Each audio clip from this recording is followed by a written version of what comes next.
યાત્રાધામ વીરપુરમાં આજે પૂજ્ય જલારામ બાપાની 226મી જન્મ જયંતિની ધામધૂમથી ઉજવણી કરાય છે કે જેના ભાગરૂપે સુરત શહેરમાં આવેલા ભાગળ બુંદેલાવાડ બાલાજી રોડ ખાતેના જલારામ મંદિરમાં ભવ્ય અન્નકૂટના દર્શનનું આયોજન કરવામાં આવ્યું હતું, જેમાં હજારો ભક્તો ઉમટી પડ્યા હતા અને સમગ્ર વિસ્તારમાં ભક્તિભાવથી ઝૂમી ઉઠ્યું હતું।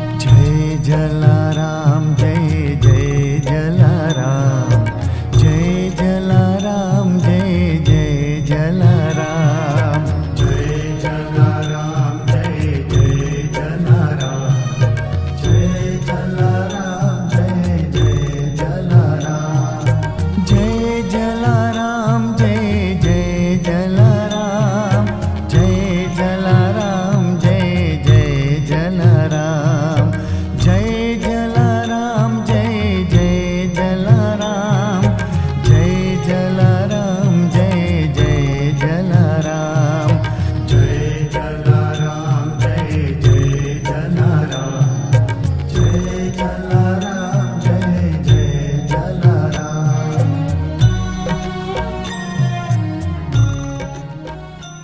સંત શિરોમણી શ્રી જલારામ બાપા ગુજરાતના એક સુપ્રસિદ્ધ સંત હતા કે જેઓ ગરીબોની મદદ કરતા હતા, સાથે જલારામ બાપા નિસ્વાર્થ સેવા માટે પણ જાણીતા હતા કે જ્યાં તેમણે પોતાનું જીવન પ્રાર્થના અને અન્યોને મદદ કરવા માટે સમર્પિત કર્યું અને ખાસ કરીને વીરપુરમાં અન્ન ક્ષેત્રની સ્થાપના કરી કે જ્યાં તેમણે તમામ જાતિના લોકોને મફત ભોજન પૂરું પાડ્યું અને તેઓ ભગવાન રામના ભક્ત તરીકે પૂજનીય છે અને જ્યાં તેમની સ્મૃતિ આજે પણ લોકોને પ્રેરણા આપે છે।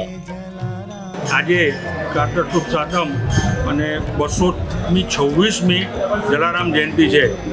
હવે જલારામ બાપા વિશે સમગ્ર સુરત શહેરની ધાર્મિક જનતાને કંઈ વિશેષ જણાવવાની જરૂર નથી।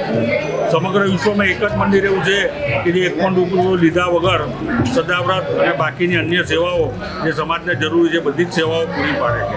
અમારું આ સુરતમાં બાલાજી રોડ સ્થિત જે જલારામ મંદિર છે છેલ્લા ઘણા વર્ષોથી જાહેર ભંડારો અને ભવ્યાથી ભવ્ય અન્નકૂટના દર્શનનો લાભ સમગ્ર શહેરની જનતાને આપે છે અને દરેક ભાવિક ભક્તોના મોઢા પર અમે જોઈએ છીએ। અમે અમુક ભક્તોને રિવ્યૂ બી પૂછો તો એ લોકોને એક જ જવાબ છે કે અમારી પાસે કોઈ શાબ્દિક વર્ણન નથી કે અમે કેવી અનુભૂતિ કરી રહ્યા છીએ। સવારે 6 વાગ્યાથી અન્નકૂટના દર્શન અમે ખુલ્લા મૂકી દીધા છે અને સવારથી જ પબ્લિકનો ધસારો છે। ત્યારબાદ હમણાં 10 વાગ્યાથી જાહેર ભંડારો પણ અમે શરૂ કરી દીધો છે।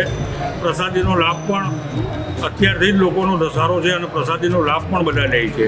અને જે આપણે પૂછ્યું કે અન્નકૂટની પ્રસાદી એ આવતીકાલે અને પરમ દિવસે અમે જે અહીંયા રસીદ બનાવી છે એ રસીદ લઈને આવે એટલે 2 દિવસ પ્રસાદનું વિતરણ પણ થશે અને જે ભોગ અમે ધરાવ્યો છે એ જ પ્રસાદ દરેક ભક્તોને મળશે।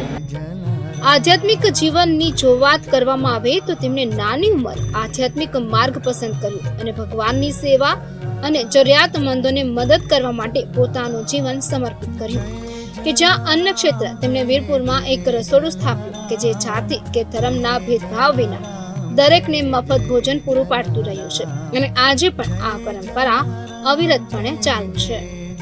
આજે હું અહીંયા બાલાજી રોડ પર આવેલા જલારામ બાપા મંદિરમાં દર્શન કરવા માટે આવી છું। 226મી જલારામ જયંતિ છે। બધા જ ભાવિક ભક્તોને બહુ જ શ્રદ્ધા છે જલારામ બાપાની કે જે પણ માનતા માને છે બધી જ અહીંયા પૂરી થાય છે।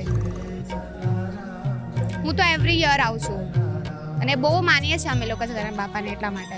આ વખતે જલારામ જયંતિ છે, જે જલારામ જયંતિ 226મી જલારામ જયંતિ મનાવવામાં આવે છે। જે લોકોમાં જે શ્રદ્ધા અતૂટ વિશ્વાસ છે જે એ કાયમ રહે એવી ભગવાન પાસે પ્રાર્થના કરું છું અને લોકોની ભીડ દિવસે ને દિવસે વધતી જાય છે અને સુરતના દરેક ખૂણે બહુ ધૂમધામથી જલારામ જયંતિ ઉજવવામાં આવે છે।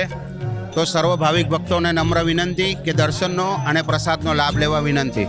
આ બાલાજી રોડ વિસ્તાર છે, અમે છેલ્લા 26 વર્ષથી અહીંયા છીએ। ત્યાં જલારામ બાપાનું મંદિર આવેલું છે અને એક બુંદેલાવાડમાં આવેલું છે।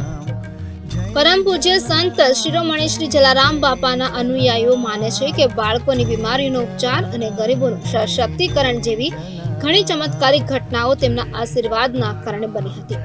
કે જે ભારત અને વિદેશના ઘણા મંદિરોમાં તેમની સ્મૃતિ હજુ પણ પૂજનીય છે.